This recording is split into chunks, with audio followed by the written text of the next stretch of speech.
අපි ඔයගලන්ට කතා කරන්න බලාපොරොත්තු වෙන්නේ අපි මේ VG Talk second episode එකේ කොරෝනා වලින් පස්සේ ලංකාවේ ආර්ථිකයට මොන වගේ බලපෑමක් එයිද ලංකාවේ ආර්ථිකය මොන වගේ වෙයිද කියලා. මොකද ලංකාවේ ආර්ථිකය ගත්තාම තමන්ගේ බිස්නස් කරන අය ඉන්නවා. ගොඩක් අය ඉන්නේ සර්විස් සෙක්ටර් එකට කන්ට්‍රිබියුට් කරන අය. ඒගොල්ලන් ඔක්කොම සැලරිස් වලින් තමයි ජීවත් වෙන්නේ. ඒගොල්ලන්ගේ ආර්ථිකයට මොන වගේද? තව පොඩි ප්‍රමාණයක් ඉන්නවා එක්ස්පෝර්ට්. තමන්ගේ ප්‍රොඩක්ට් එකක් හදලා කම්පැනිස් තියෙනවා. තමන්ගේ ප්‍රොඩක්ට් හදලා පිටරට වලට එක්ස්පෝර්ට් කරන අය. තව රෝ මැටීරියල් එක්ස්පෝර්ට් කරන අය ඉන්නවා. මේ සෙක්ටර්ස් වලින් ඉන්කම් එක හම්බ වෙන රටක් විදියට මේ කොරෝනා වලින් පස්සේ අපේ රටේ ඉකොනොමි එක මොන වගේ තත්ත්වයක් ඇති වෙයිද කියලා අද අපි මේ VG Talk episode එකෙන් කතා කරමු. ඇත්තටම ලංකාව ගත්තොත් අවුරුදු 30ක යුද්ධයක් තිබ්බ රටක්. ඒ අවුරුදු 30ක යුද්ධය ඇතුලේ ලංකාවේ ලොකු ආර්ථික වර්ධනයක් බලාපොරොත්තු වෙන්න බෑ කාටවත්. එහෙම ආර්ථික වර්ධනයක් තිබුණෙත් නෑ. මොකද ලංකාවේ කවුරුත් ඉන්වෙස්ට් කරන්න කැමතිත් නෑ. ඒ හින්දා ලංකාවේ ලොකු ආර්ථික වර්ධනයක් තිබුණේ නැහැ ඒ කාලේ. ඊට පස්සේ මේ යුද්ධෙන් පස්සේ ලංකාවේ ඇතිවෙච්ච විවිධාකාරයේ දේශපාලන ප්‍රශ්න නිසා මේ ලංකාවේ ලොකු ආර්ථික වර්ධන වේගයක් අපිට ළඟා කරගන්න බැරි වුණා. අපිට මේ මෑතකදී සිදුවෙච්ච සිදුවීම තමයි අප්‍රේල් 21 පාස් ප්‍රහාරය. ඒකත් එක්ක අපේ රටේ ටුවරිසම් කියන ඉන්ඩස්ට්‍රි එක සම්පූර්ණයෙන්ම නැති වුණා. ඇත්තටම ටුවරිසම් ඉන්ඩස්ට්‍රි එකෙන් තමයි ලංකාවට එන විදේශ විනිමයෙන් සැලකිය යුතු ප්‍රමාණයක් ලංකාවට ආවා. ඒක ගොඩක්ම අඩු වුණා මේ වෙච්ච ප්‍රහාරය නිසා. මේ ප්‍රශ්නත් එක්ක ඇත්තටම අපිට මේකේ ඊට අමතරව ලෝක ආර්ථිකයෙන් වෙච්ච බලපෑමුත් අපේ රටට ආවා. මේ ප්‍රශ්නත් එක්ක අපේ රටේ අභ්‍යන්තර ප්‍රශ්නත් එක්ක එකතු වුණාම අපේ රටේ ආර්ථිකය සෑහෙන දුරකට වැටුණා. මේ ප්‍රශ්නේ අපි අනිත් රටවල් වලට බලපෑම කොහොමද කියලා බැලුවොත් ඇත්තටම ඉන්දියාව වගේ රටක් ගත්තොත් ඉන්දියාවේ පොපියුලේෂන් එක 1.8 බිලියන් පොපියුලේෂන් එකක් තියෙනවා. ඒකෙන් 80% self employed. හරි නැත්නම් daily wages ගන්න දෛනිකව පඩි ගන්න අය තමයි ඒකෙන් 80%ක් ඉන්නේ. එතකොට 12.5 migrant workers ලා තමයි ඉන්දියාවේ. මේක ඉන්දියාවේ අපි ඉකොනොමි එක බැලුවොත් ඉන්දියාව ලොක්ඩවුන් කිරීමත් එක්ක ඉන්දියාවේ self employed 80%. එතකොට දවස් ඉන්කම් එක ගන්න 80% සම්පූර්ණයෙන් මේගොල්ලන්ගේ ආදායම තුරු මයිග්‍රේට් වර්කර්ස් ලා ගොඩක් අය යුරෝපියන් රටවල වැඩ කරන්නේ. ඒ රටවලත් ලොක්ඩවුන් වෙච්ච හන්ද ගොඩක් අයගේ ජොබ්ස් නැති වෙලා තියෙනවා. ආයි සමහරවිට තමන්ගේ රටට එන්න වෙලා තියෙනවා. එතකොට ඒ රටේ එන විදේශ විනිමයක් අඩු වෙලා තියෙනවා. ඒ අපි අසල්වැසි රට. ඒක අපිට වැඩි ගොඩක් ලොකු ආර්ථිකයක් තියෙන, ගොඩක් ලොකු පොපියුලේෂන් එකක් තියෙන රටක්. ඒගොල්ලන්ටත් ඒකේ ඒ විදිහට ඉෆෙක්ට් වෙලා තියෙනවා. ඊට පස්සේ අපි බැලුවොත් අපි හැමෝම දන්නවා මේ ඉකොනොමි එක ඩිපෙන්ඩ් වෙන්නේ ඩිමාන්ඩ් ඇන්ඩ් සප්ලයි එක මත කියලා. එතකොට අපි සප්ලයි එක බැලුවොත් ගොඩක් රෝ මැටීරියල් සප්ලයි, ගොඩක් ප්‍රොඩක්ෂන් වලට අවශ්‍ය රෝ මැටීරියල් සප්ලයි සිද්ධ වුණේ චයිනා වලින්. එතකොට මේ චයිනා ලොක්ඩවුන් කිරීමත් එක්ක චයිනා වලට මේ කොරෝනා වලින් ආපු බලපෑමත් එක්ක චයිනා වලින් රෝ මැටීරියල් සප්ලයි කරන එක අඩු වෙලා තියෙනවා. ඒ වගේම තමයි රෝ මැටීරියල් බයින්. චයිනා වල කරන ප්‍රොඩක්ෂන් වලට ඒගොල්ලන්ට අවශ්‍ය රෝ මැටීරියල් වෙන රටවල් වලින් ඕනේ ඒවා. ඒගොල්ලන් බයි කරා. ඒගොල්ලන් සෑහෙන ලොකු බය කෙනෙක් වෙලා හිටියා අනිත් රටවල් එක්ක බැලුවා. ඒකත් ගොඩක් දුරට අඩු වෙනවා මේ චයිනා වල ප්‍රොඩක්ෂන් එක අඩු වෙනවා. එතකොට ෆැක්ටරිස් සම්පූර්ණයෙන්ම වහලා දාලා තියෙනවා, බිස්නසස් වහලා දාලා තියෙනවා, ඉම්පෝර්ට් එක්ස්පෝර්ට් සම්පූර්ණයෙන්ම වගේ අඩු වෙලා තියෙනවා. ඊට පස්සේ අපි බලමු ඩිමාන්ඩ් එකත් ඒ විදිහටම අඩු වෙනවා. මොකද ලොක්ඩවුන් කිරීමත් එක්ක මිනිසුන්ට සල්ලි නැහැ. සල්ලි නැති වුණාම මිනිස්සු පර්චේසින් ගොඩාක් අඩු කරනවා. අත්‍යවශ්‍යම කන්න බොන්න මැරෙන්නේ නැතුව ජීවත් වෙන්න අවශ්‍ය දෙයක් විතරයි ගන්නෙ. පර්චේසින් උත් ඒ වගේම අඩු වෙනවා. රෝ මැටීරියල් පර්චේස් කරන අඩු වෙනකොට රෝ මැටීරියල් හදන එකේ රෝ මැටීරියල් විකුණ ගන්න කට්ටිය විකුණ ගන්න බැරුව යනවා. එතකොට ඒගොල්ලන්ගේ ඩිමාන්ඩ් එක අඩු වෙනවා. එතකොට මෙහෙම බැලුවම අපිට නිකන් ලොකු ෆිගර්ස් නැතුව අපිට ඇනලයිස් කරලා බලන්න පුළුවන් මේක ඉකොනොමි එකට කොච්චර දුරට බලපානවද කියලා. ලංකාවේ ඉකොනොමි එකේ key indicators මොනවද? ඒ කියන්නේ ලංකාවේ GDP එකට contribute කරන ප්‍රධාන දේවල් මොනවද කියලා බැලුවොත් ලංකාවේ 107ක් contribute කරන්නේ agriculture. ඊට පස්සේ 126ක් contribute කරන්නේ industries. ඊට පස්සේ 57.7ක් contribute කරන්නේ ඒ කියන්නේ වැඩිම contribution එක තියෙන්නේ ලංකාවේ GDP එකේ service sector එකේ. මේ ඔක්කොම central bank report වලින් තමයි මේ figures ගත්තේ. ඔයගලන්ට central bank report එක refer කරලා බලන්න පුළුවන් මේ figures හරියද කියලා. මේ 126 අපි බැලුවොත් industries වල 126 මේකේ manufacturing වලින් එනවා 15.5. ඊට පස්සේ construction වලින් එනවා 6.8. එතකොට අපි නිකන් හිතුවොත් මේ manufacture කරන්න අවශ්‍ය raw materials ගොඩක් අපි පිටරටින් ගේන්නේ. මේ raw material supply එක සෑහෙන දුරට අඩු වෙනවා. අපේ production එක තනිකරම අඩු වෙනවා. අනිත් එකේ production ගොඩක් ලංකාවේ කරන production buy කරන්නේ European buyers ලා. එතකොට මම ඒක ඉස්සරහට මේක කතා කරන්න European buyers ලාට ඇති වෙච්ච effect එක නිසා ඒ අපේ product buy කරන එකත් සෑහෙන දුරකට අඩු වෙනවා. ඊට පස්සේ අපි construction ගත්තොත් ඔයගොල්ලෝ හැමෝම දැකලා ඇති අපේ තියෙන ලොකු construction project වල කොන්ඩොමීනියම් ප්‍රොජෙක්ට් වල shopping mall ඔය හදන ගොඩක් ප්‍රොජෙක්ට් වල වැඩ කරන්නේ Chinese laborers. මේ China වලට ඇති වෙච්ච ඉෆෙක්ට් එකත් එක්ක මේ Chinese laborers ලා එන එක අඩු වෙනවා. ඒත් එක්කම මේ ප්‍රොජෙක්ට් ඔක්කොම නවත්තන්න වෙනවා. තාවකාලිකව මේවා ලොකු පසුබෑමක් තියෙනවා. මේ සර්විස් සෙක්ටර් එකේ තව මේ සර්විස් සෙක්ටර් කියන කැටගරි එකේම තමයි වැටෙන්නේ 57.7%ම තමයි වැටෙන්නේ අපේ රටෙන් එක්ස්පෝර්ට් කරන ඒවා. එතකොට අපේ රටෙන් එක්ස්පෝර්ට් කරන ඒවා ගන්නේ කවුද කියලා අපි බැලුවොත් රෂියා, turkey, Iran, China, Saudi, ලිබියා, USA, Siriya. එතකොට මේ රටවල් වල තමයි මේ ඩිමාන්ඩ් එක තියෙන්නේ. එතකොට අපි බැලුවොත් මේ කියන රටවල් වලට කොරෝනා වලින් ඇති වෙච්ච ඉෆෙක්ට් එක අපිට නිකම්ම හිතලා බලන්න පුළුවන් අපේ එක්ස්පෝර්ට් ගන්න එක අඩු වෙනවා. අපිට ඒ එක්ස්පෝර්ට් කරපු ප්‍රොඩක්ට් කලින් විකුණපු මිලට අපිට විකුණන්න බැරුව යනවා. ඒක අනිවාර්යෙන් වෙන දෙයක්. මොකද මේ අපේ රටේ හදපු ප්‍රොඩක්ට් ගොඩක් බයි කරේ යුරෝපියන් රටවල් වල. මේකෙන් වැඩිම බලපෑමක් ඇති වෙලා තියෙන්නේ මේ කොරෝනා වලින් යුරෝපියන් රටවල් වලට. අපේ රටේ ඉකොනොමියකට විදේශ විනිමය සෑහෙන දුරකට අඩු වෙනවා. ඊට පස්සේ අපි බැලුවොත් අපේ රටට විශාල වශයෙන්ම විදේශ විනිමය ලැබෙන සෝසස් අපි බැලුවොත් මේ සෙන්ට්‍රල් බැංක් රිපෝට් එකට අනුව වර්ක් ෆෝස් එක. ඒ කියන්නේ අපේ රටෙන් පිටරටට ගිහිල්ලා වැඩ කරන අය ප්‍රමාණය. ඒක 125.4. එතකොට ඒක අඩු වෙන හැටි ඔයගලන්ට කියන්න ඕනේ නැහැ. මොකද ඒ රටවල වැඩ කරන අය ගොඩක් අය දැනටමත් ලංකාවට ඇවිල්ලා ඉවරයි. සමහර අයට ඒ ජොබ්ස් නැති වෙලා තියෙනවා. ගොඩක් එහෙ වැඩ කරන අයගේ ඉන්කම් එක අඩු වෙන්න තවත් හේතුවක් තමයි ඒ ගොඩක් පාර්ට් ටයිම් ජොබ්ස් කරපු අය තමයි වැඩි. ඉතින් මේ ලොක්ඩවුන් කිරීමත් එක්ක ඒගොල්ලන්ට ජොබ්ස් කරගන්න බැරි වෙලා තියෙනවා. එතකොට ලංකාවට එන විදේශ විනිමය එතනින් සෑහෙන දුරකට අඩු වෙනවා. ඒ 125.4. අපිට විදේශ විනිමය ලැබෙන ඊළඟ සෝස් එක තමයි ගවර්න්මන්ට් ෆැක්ටරිස්. මේකෙන් අපිට විදේශ විනිමය ලැබෙනවා සෙන්ට්‍රල් බැංක් රිපෝට් එකට අනුව 19.4. ගවර්න්මන්ට් ෆැක්ටරිස් වල ගොඩක් වෙලාවට රෝ මැටීරියල්ස් ගේන්නේ යුරෝපියන් රටවල් වලින් නැත්නම් චයිනා වලින්. මේ දෙකෙන්ම අපිට රෝ මැටීරියල්ස් ඉම්පෝට් කරන එක ඩිලේ වෙනවා මේ කොරෝනා හේතුව නිසා. එතකොට එතන ප්‍රොඩක්ෂන් එක අඩු වෙනවා. අපේ ගොඩක් අපේ ගවර්න්මන්ට් ෆැක්ටරිස් වල හදන ප්‍රොඩක්ට් බයි කරේ යුරෝපියන් රටවල්. ඒගොල්ලන්ගේ බයින් පවර් එකත් අඩු වෙනවා. ඒගොල්ලන්ගේ මේ රටවල් වල තියෙන ප්‍රශ්න නිසා. ඊට පස්සේ අපි බලමු අපේ රටට ඊළඟට විදේශ විනිමය එන සෝස් එක මොකක්ද කියලා. 15.4 විදේශ විනිමය ලංකාවට එන්නේ ටුවරිසම්. ටුවරිසම් ඇත්තටම මීට කලින් අපේ රටේ ටුවරිසම් වලට පාස්කු ප්‍රහාරෙත් එක්ක. පාස්කු ප්‍රහාරයේ දවසේම තමයි ටුවරිස්ලා ඔක්කොම ලංකාවේ යන්න ගත්තේ. ඒක පොඩ්ඩක් රිකවර් එකකට එනකොටම තමයි අපේ කොරෝනා මේ ප්‍රශ්නය ආවේ. ලංකාවට එන ටුවරිස්ලා ප්‍රමාණය සෑහෙන දුරකට අඩු වෙලා තියෙනවා. අනිත් එක ගොඩක් රටවලින් දැන් ට්‍රැවල් බෑන් දාලා තියෙනවා. චයිනා ගොඩක් රටවල දාලා තියෙනවා. ඉතින් ඒකම ලංකාවට එන ටුවරිස්ලා සෑහෙන දුරකට අඩු වෙලා තියෙනවා. ඒකම මේ ටුවරිසම් ඉන්ඩස්ට්‍රි එක සෑහෙන දුරකට ලංකාවේ වැඩෙනවා. හතරවෙනි සෝස් එක තමයි ලංකාවට විදේශ විනිමයට ට්‍රාන්ස්පෝර්ටේෂන්. ඒ කියන්නේ එයාලයින් සර්විස් එක ශ්‍රී ලංකන් එයාලයින්ස්. ඒකෙන් එනවා 9.4. ඒක ඕගොල්ලන්ට කියන්න දෙයක් නැහැ. ට්‍රැවල් බෑන් දාලා ටුවරිස්ලා එන එක අඩු වුණාම ඒක නිකම්ම නැති වෙලා යනවා. ඒකම ඉන්කම් එකත් අපිට නැති වෙලා යනවා. ටී එක්ස්පෝර්ට් කරන එකෙන් එන්නේ. ටී එක්ස්පෝර්ට් කරන එකෙන් අපිට 5.2ක ඉන්කම් එකක් එනවා ලංකාවේ GDP එකට.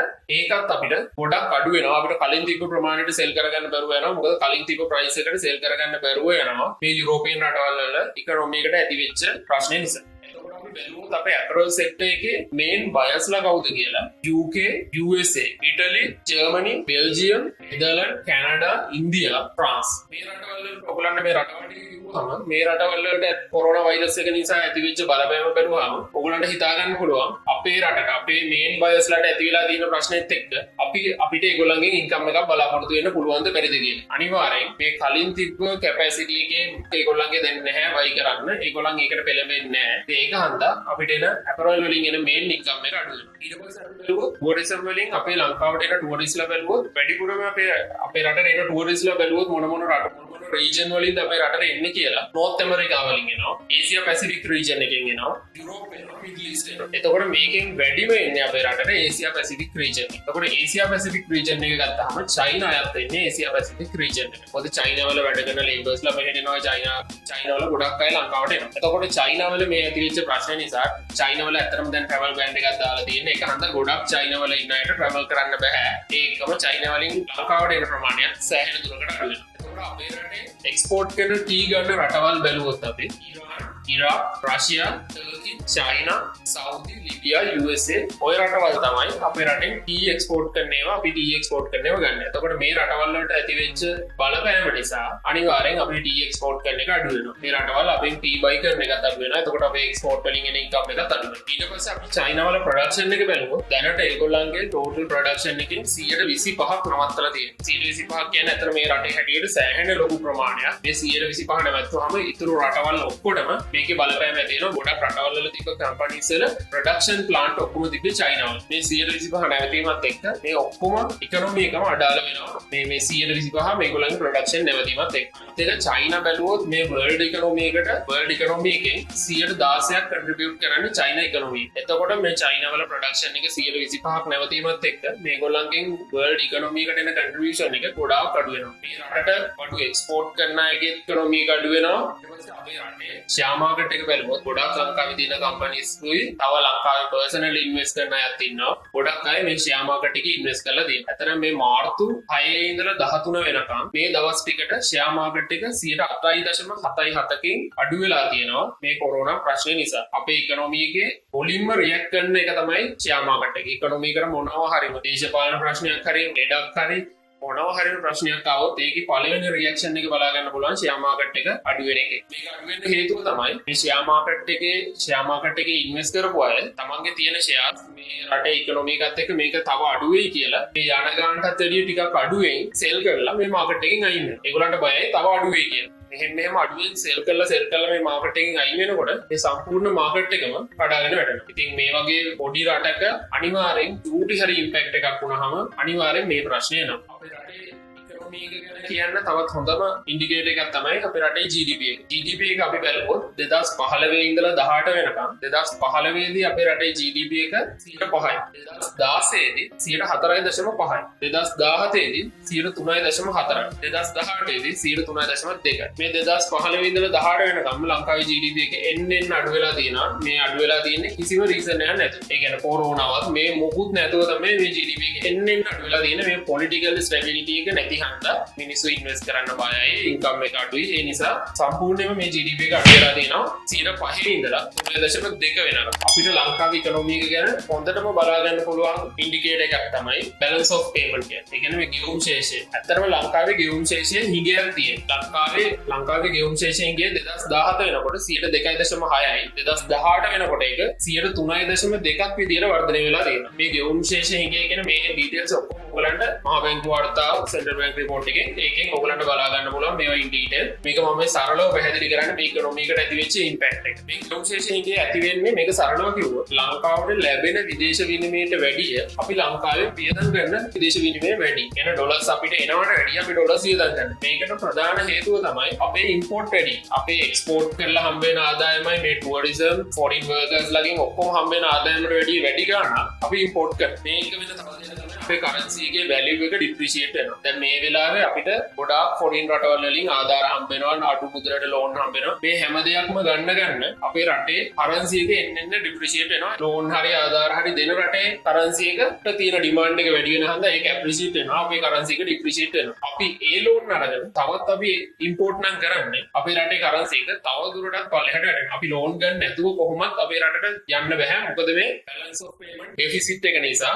අපිට ලෝන් නැතුව යන්න බෑ. මේ ගෙවුම් ශේෂ හිඟය නිසා ලෝන් නැතුව යන්න බෑ. මේ ශේෂය පුරවන්න ගෙවුම් ශේෂ හිඟය පුරවන්න අනිවාර්යෙන් අපිට ලෝන් ගන්න වෙනවා. මේක තවත් වැඩි වෙනවා. අපේ කරන්සි එකේ වැලියු එකත් අඩු වෙලා අපේ ඉම්පෝර්ට් තව වැඩි වුණා. මේ ගෙවුම් ශේෂ හිඟය තවත් වැඩි වෙනවා. මේකට අපිට රටක් විදියට ගන්න පුළුවන් හොඳම ක්‍රියාමාර්ගය තමයි අපි මේ දේශීය දේවල් පරිභෝජනය සහ නිෂ්පාදනය වැඩි කරන. ඒ කියන්නේ අපේ දේශීය අපි පුළුවන් තරම් පුරුදු වෙන්න ඕනේ අපේ දේශීය දේවල් පරිභෝජනය කරන්න. අනිත් එක හැමෝම පුරුදු වෙන්න ඕනේ තමන්ට පුළුවන් දේවල් ගෙදර වවා ගන්න, තමන්ට පුළුවන් නිෂ්පාදනයක් මේ රටට කරන්න. මේ දේවල් අපි මේ කොරෝනා වෛරස් එකත් එක්ක මේ ඇතිවෙච්ච ඉම්පැක්ට් එක නිසා අපි හදා ගන්න ඕනේ. ඇත්තටම මේක අපේ රටට ලැබිච්ච ලොකු chance එකක්. මොකද අපිට දේශීය දේවල් වල වටිනාකම නැති වෙලා තිබ්බා. අපිට හරිය ලේසි පිටරටින් ඉම්පෝර්ට් කරන්න. අපේ දේශීය දේවල් වලට තිබ්බ වටිනාකම අපි ගොඩක් දුරට අඩු කරගෙන තිබ්බේ. අපි මේඩ් ඉන් ශ්‍රී ලංකා කිව්වහම යුරෝපියන් රටවල ලොකු වැලියු එකක් තිබ්බට අපේ රට ඇතුලේ ඒකට ලොකු වැලියු එකක් නැහැ. අපි හැමතිස්සෙම වගේ කරේ ඉටලි වලින් එන එක. අපි වාහනයක් ගත්තත් ලංකාවේකට වැඩිය ඉටලි වලින් ජර්මන් වලින් එන වාහනයක් තමයි අපි අගය කරන්නේ. ඒක තමයි ලොකුම ප්‍රොඩක්ට් එක. ඒ වුණාට අපේ රටේ දැන් වේගවත්ගේ ප්‍රොඩක්ෂන් වෙනකොට ඒවට කවුරුත් ඉන්වෙස්ට් කරන්නේ නැහැ. තමන්ගේ සල්ලි ඔක්කොම වියදම් කරලා අර පිටරටින් එන වාහන ටික ලොකු කෝටි ගණන් ටැක්ස් දීලා ගන්නවා. ඒ වගේම තමයි අනිත් බඩු. ගොඩක්ම මේ වැඩේ වෙන්නේ අපේ කන්සම්ප්ෂන් එකට. මේ කෑම බීම වලට යන ඒවා අපි ඉම්පෝර්ට් කරන්න යනවා. ඒවා අපි ඉම්පෝර්ට් කරනවා. මේවා අපි දේශීයම අපිට වාහන වගේ ඒවා එකපාරටම ලංකාවේ හදන්න බෑ. හැබැයි අපිට ඩේලි මේ කන්න බොන්න යන ඒවා අපිට ලංකාවේ හදාගන්න පුළුවන්. මේ දේවල් අපිට ලංකාවේ ගොවියන්ව දිරිමත් කරලා ඇත්තටම දැන් වෙන රටක ගොවියෙකුයි ලංකාවේ ගොවියෙකුයි බැලුවාම ඒ ලංකාවේ ගොවියට තැනක් නැහැ ඇත්තටම. දැන් ඇමරිකාව වගේ ගොවියෙක් බැලුවොත් ගොවිය කියන්නේ ලොකු මිනිස්සෙක්, සෑහෙන සල්ලි තියෙන මිනිස්සෙක්, රටේ සෑහෙන පිළිගැනීමක් තියෙන මිනිස්සෙක්. ඒ වුණාට ලංකාවේ බැලුවොත් ඒ තත්ත්වේ නැහැ ලංකාවේ. ඉතින් මේ දේවල් නිසා තමයි ලංකාවේ ඉකොනොමි එකට අද මේ වගේ තත්ත්වයක් ඇවිල්ලා තියෙන්නේ. ඒතරම මේක බැලුවොත් අපේ ලංකාවට හැදෙන්න හම්බෙච්ච ලොකු chance එකක්.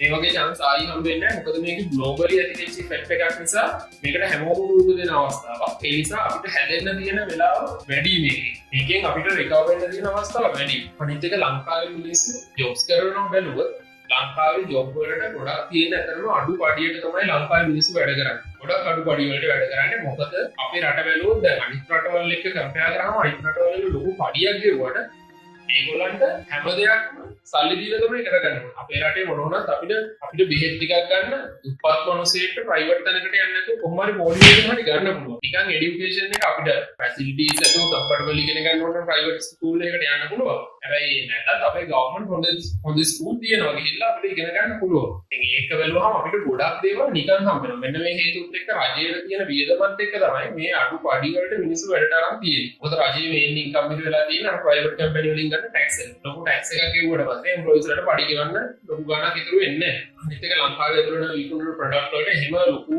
හයි රේන්ජ් එකේ ප්‍රොඩක්ට් අපේ ලංකාවේ විකුණන්නත් බෑ. ඒක හන්දා පොඩි ප්‍රොෆිට් මාර්ජින් එකකට තමයි හැමෝම මේ පොඩි මාකට් එක තරම් කරන්නේ. දැන් ඕගොල්ලන් හැමෝගෙම ඇති ගොඩක් අයගේ ඇති පිටරට ඉන්න යාළුවෙක්. පිටරට ඉන්න යාළුවෙක් බැලුවා. ඒ පිටරට ඉන්න එක්කෙනා අහන්න ඕගොල්ලන් ජොබ් කීයක් කරනවද කියලා. දැන් මම දන්නේ යාළුවෝ ඉන්නවා. ඒගොල්ලන්ට උදේ 8ට නම් ඒගොල්ලන් යුනිවර්සිටි යන්නේ. උදේ 4ට නැගිටලා 4 ඉඳන් 7:00 විතර කරන්න පුළුවන් පාර්ට් ටයිම් ජොබ් එකක් කරලා තමයි 8ට යුනිවර්සිටි එකට යන්නේ. යුනිවර්සිටි එකට ගිහිල්ලා දැන් යුනිවර්සිටි එකෙන් ඉවර වෙන්නේ 4ට 5ට නම් ආයි 6:00 ඉඳලා රෑ 12ට විතර වෙනකන් කරන්න පුළුවන් ජොබ් එකක් කරලා තමයි ආයි ගෙදර එන්නේ. මේ වගේ ඒ රටවල අය සෑහෙන විදියට සෑහෙන පාර්ට් ටයිම් ජොබ්ස් කරනවා. මේ ඉන්කම් එක හදාගන්න. ඇත්තටම මේ විදියට මේ මිනිස්සු ලංකාවේ වැඩ කරනවා. ලංකාවේ තමන්ගේ රටේ ඉඳලා ඊට වඩා හොඳ ඉන්කම් එකක් ගන්නවා.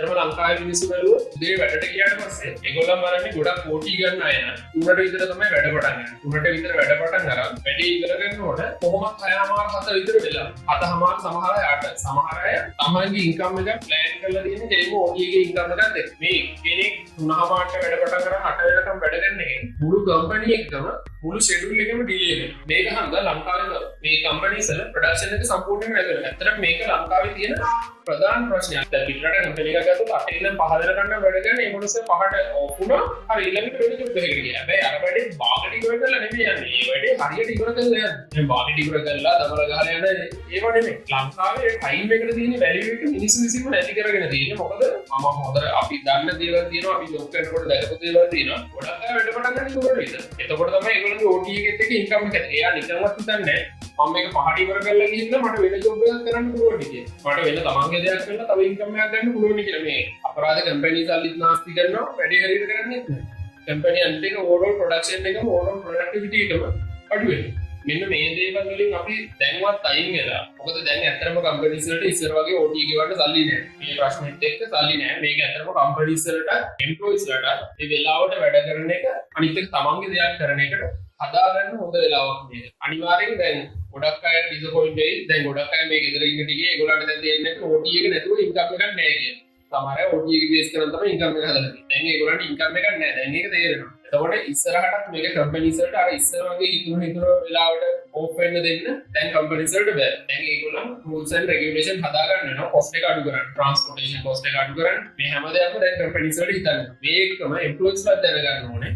මේ දේවල් හදාගන්න තමන් කම්පැනි සල්ලිත් නාස්ති නොකර තමන්ගේ සල්ලිත් තමන්ගේ කාලයක් නාස්ති නොකර මේ වැඩේ කරගන්න. මොකද ගොඩක් අය අපි දන්නවා කම්පැනිස් වල වැඩ කරන අය ගොඩාක් ට්‍රාන්ස්පෝර්ටේෂන් බැලුවොත් ඕම් පොර බිල් දාන්නේ. ඕම් කිලෝමීටර් 10ක් ගියකට 25ක් දානවා. මෙහෙම තමයි ඒගොල්ලන්ගේ ඉන්කම් එක හදාගන්නේ. වෙහිකල් මේන්ටනන්ස් දැම්මොත් පෙට්‍රල් දැම්මොත් ඔම වෙන බිල් දාන්නේ. ඉතින් මේක තමයි ඉන්කම් එක හදාගන්නේ. එහෙම බෑ කම්පැනි කවදාවත් ප්‍රොෆිට් කරන්න. අවදාවත් මෙහෙම හොර වැඩ කරලා සමහර අය හොඳට ඉගෙන ගන්න බෑ ඩිග්‍රී කරපු අය. ඒගොල්ලන්ගේ ඉන්කම් එක හදාගන්න තියෙන්නේ එහෙම. මේක නෙමෙයි නියම විදිය රටක ඉන්කම් එක හැදෙන්න.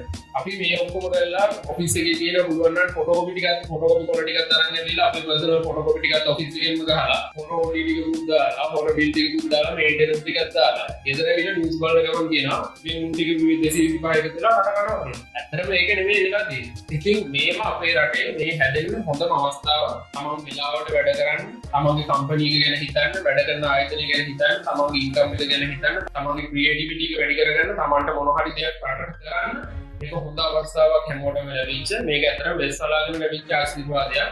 තමන්ට හරි තමන්ටයි රටටයි ලැබිච්ච මේක හොඳම අවස්ථාව දියුණු වෙන්න. ඉතින් මම හිතනවා හැමෝම මේ chance එක ගනි, හැමෝම තමන්ගේ දෙයක් කරයි, හැමෝම තමන් වැඩ කරන කම්පැනි එක ගැන හිතයි, හැමෝම රට ගැන හිතලා වැඩ කරයි. අවුරුදු ඊට පස්සේ දේශපාලඥයන්ට බැලපෙමින් එකක් නැහැ. හැමෝම තමන්ගේ වගකීම ගැන හිතයි කියලා මම හිතනවා මේ සිද්ධියෙන් පස්සේවත් ලංකාවේ මිනිස්සු ගොඩක් දුරට වෙනස් වෙයි කියලා. අපිට හැමෝම වෙනස් කරන්න බෑ. හැබැයි එක්කෙනෙකුට හරි හිතලා තමන් වෙනස් වෙනවා නම් ඒක ටිකක් කල් යනකොට ඔක්කොම වෙනස් වෙලා දිනවා. අපිට බෑ අනිත් අය වෙනස් කරන්න. අපිට පුළුවන් තමන් වෙනස් වෙන්න. මට මේ VG talk මේ සෙකන්ඩ් එපිසෝඩ් එකෙන් මේ වෙච්ච ප්‍රශ්නෙත් එක්ක මට ඔයගොල්ලන්ට මේ මැසේජ් එක දෙන්න ඕන වුණා. අපි බලමු අපේ රටේ අනාගතේ ඉස්සරහට කොයි වගේ වෙයිද, අපේ ඉකොනොමි එක කොයි වගේ වෙයිද, හැමෝම දිනු වෙලා සතුටින් ඉන්නවා බලන්න පුළුවන් වේද කියලා අපි බලමු. එහෙනම් අද අපි ඔයගොල්ලන්ගෙන් සමුගන්නවා ඉස්සරහට ටිකටම අපිත් එක්ක රැඳිලා ඉන්න. අපේ channel එක subscribe කරන්න, bell icon එක click කරන්න. මේ වගේ වීඩියෝ එකක් දාපු ගමන් ඔයගොල්ලන්ගේ ළඟටම ගෙනගන්න පුළුවන්. අද අපි ගිහින්